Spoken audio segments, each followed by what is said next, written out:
Imagine two people. The first has a degree from a top university, understands economics, follows the stock market every day, and can explain complicated financial theories better than most experts. The second person never studied finance.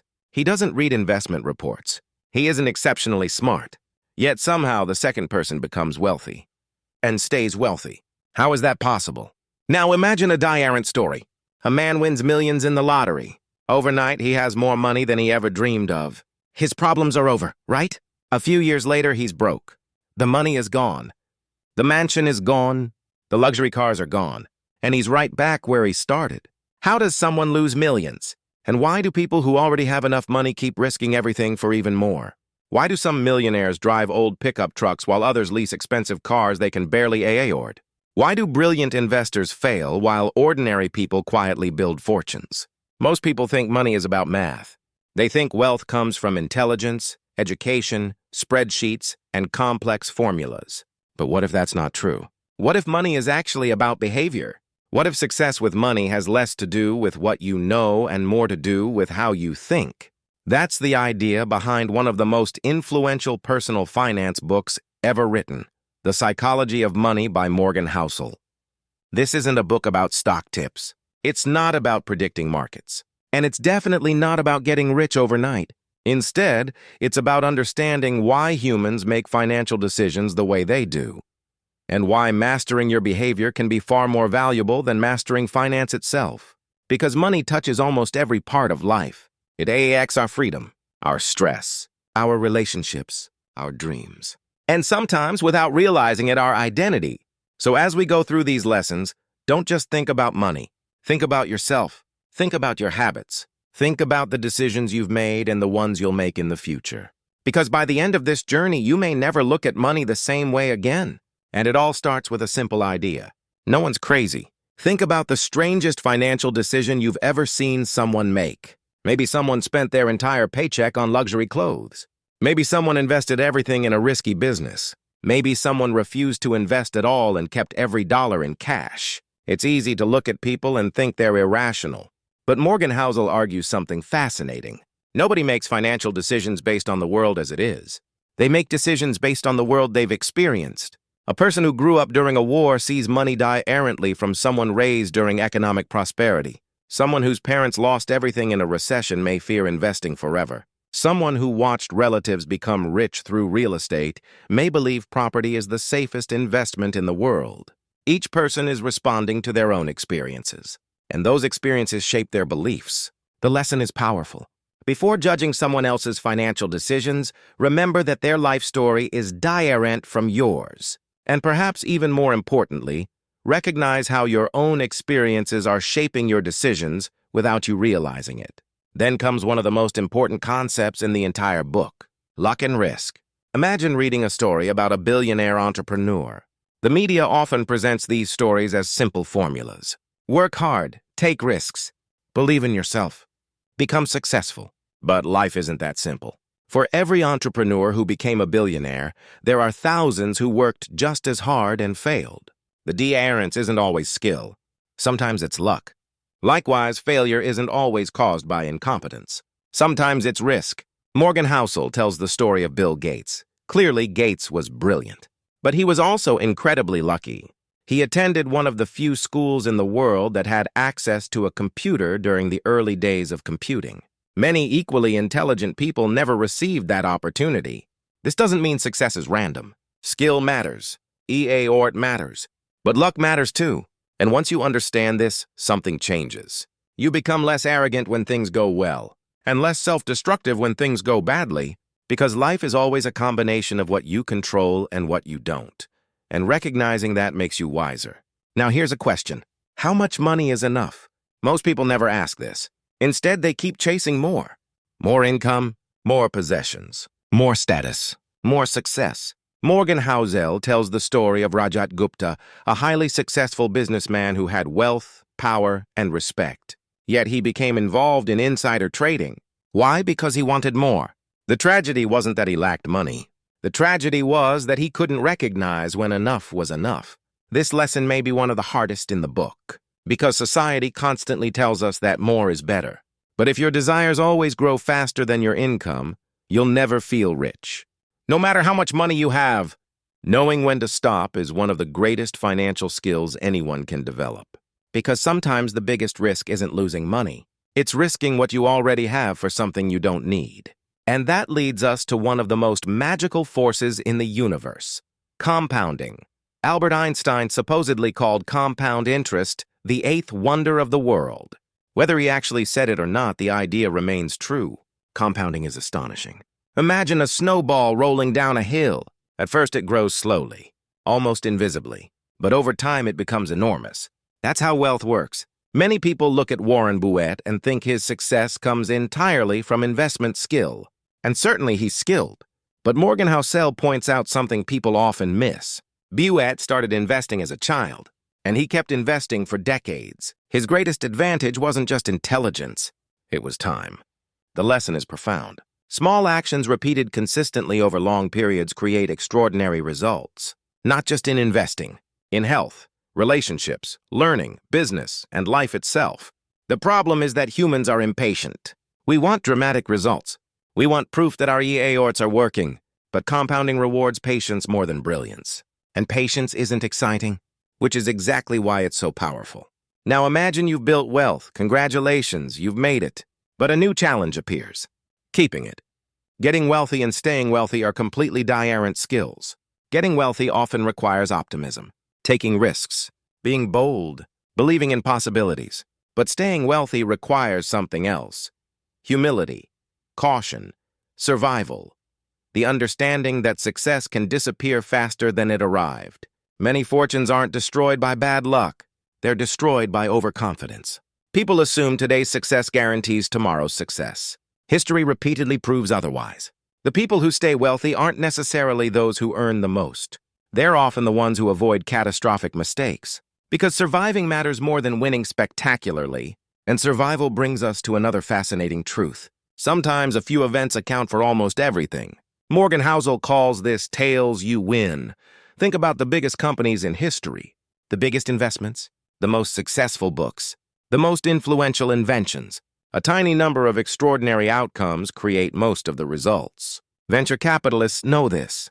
Most of their investments fail, but a few winners generate massive returns. The same thing happens in careers, business, investing, even creativity. This means you don't need to be right all the time. You just need to survive long enough for the occasional huge success to appear. That's comforting, because many people quit after small failures, not realizing that extraordinary outcomes often arrive unexpectedly. And speaking of extraordinary outcomes, let's talk about what people really want from money. Most people think they want expensive things: luxury cars, big houses, designer clothes. But Morgan Housel argues that what people actually want is something much deeper: freedom. The ability to wake up and choose how you spend your day. The ability to say no. The ability to control your time. Think about it. What feels more valuable? A luxury watch? Or the ability to spend an afternoon with your family without worrying about money? A fancy car? Or the freedom to leave a job you hate? Money's highest dividend isn't status. It's control over your life. And that realization changes everything. Because once you understand this, you stop measuring wealth by appearances. Which brings us to one of the book's most surprising ideas: the man in the car paradox. Imagine seeing someone driving a Ferrari. What do you think? Most people think, wow, that person is rich. But here's the paradox. You're not admiring the driver. You're admiring the car. You imagine how people would view you if you owned it. People buy status symbols hoping to gain admiration. Yet observers focus on the object, not the owner. This creates an endless cycle. We spend money trying to impress people who aren't paying nearly as much attention as we think. It's a powerful reminder. The desire for status can quietly sabotage financial success. And that leads to another crucial lesson. Wealth is what you don't see. When people think of wealth, they picture visible things: mansions, luxury cars, jewelry, private jets. But true wealth is invisible. It's the money not spent, the investment sitting quietly in an account, the emergency fund nobody notices, the assets growing behind the scenes. A person driving an expensive car may be wealthy, or they may simply be spending money. Think about because that spending for a money moment. creates Every visibility. dollar you save becomes Saving a tiny money piece creates of options, future freedom. and options That's why are saving often more matters so valuable much. than appearances. Many people think saving is only about reaching a specific goal, buying a house, starting a business, retirement. But Morgan Housel views saving differently. Saving creates flexibility, it creates resilience, it gives you room to respond to opportunities and problems. Life is unpredictable, jobs change, economies change, goals change. The person with savings can adapt. The person without savings is trapped. Saving isn't just a financial habit, it's a lifestyle advantage. Now here's a lesson that sounds strange at first. Being reasonable is more important than being rational. Economists often assume people make perfectly logical decisions.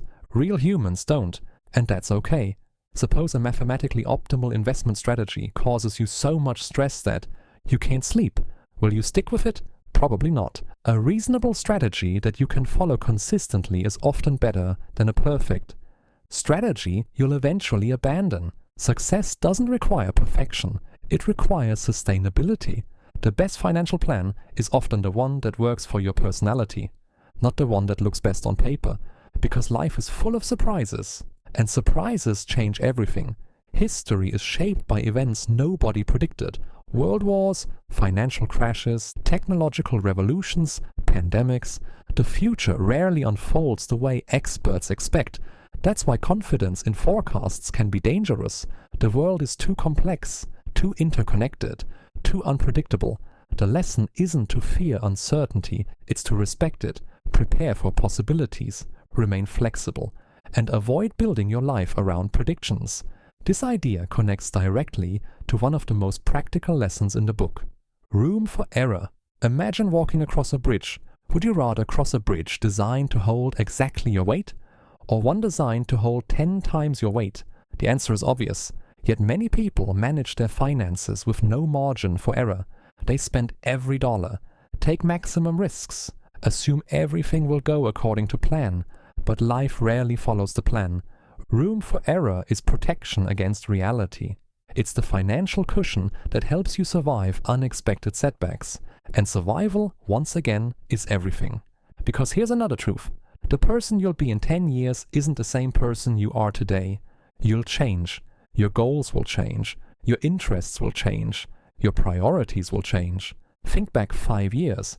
Are you exactly the same? Probably not. Yet many people make permanent decisions based on temporary versions of themselves. Morgan Housel encourages flexibility. Don't assume future. You will want exactly what current you wants. Build a life that allows adaptation. Because change isn't a possibility, it's a certainty. And every worthwhile reward comes with a price. This is the lesson of nothing's free. Investing requires enduring volatility. Building a business requires uncertainty. Pursuing dreams requires risk. Many people want rewards without paying the associated price. But market declines, setbacks, fear and uncertainty are not fines. They're admission fees. They're the cost of participation. The people who succeed aren't those who avoid discomfort. They're the ones who understand which discomforts are worth enduring. Now let's talk about a subtle trap, the lesson called you and me. Die-errant people play die-errant financial games. A day trader operates die-errantly from a retiree. A venture capitalist operates die-errantly from a long-term investor. Problems arise when we copy people playing a completely die-errant game. Social media makes this worse. We're constantly exposed to other people's strategies, other people's goals, other people's timelines, but their game may not be your game. And if you copy them blindly, you may lose. Success often comes from understanding your own goals and staying in your lane, not from following the crowd. Yet despite this, negativity often dominates attention. Why? Because pessimism is seductive. Bad news feels smarter. Warnings sound more sophisticated than optimism. People who predict disasters often appear insightful, but history tells a die-errant story. Civilizations survive, businesses innovate, technology advances, humans adapt. Progress happens slowly and quietly. Disasters happen suddenly and loudly. That's why pessimism gets attention, while progress often goes unnoticed. Morgan Housel doesn't argue for blind optimism. He argues for realistic optimism. The belief that while setbacks are inevitable, long-term improvement remains possible. And when uncertainty becomes overwhelming, some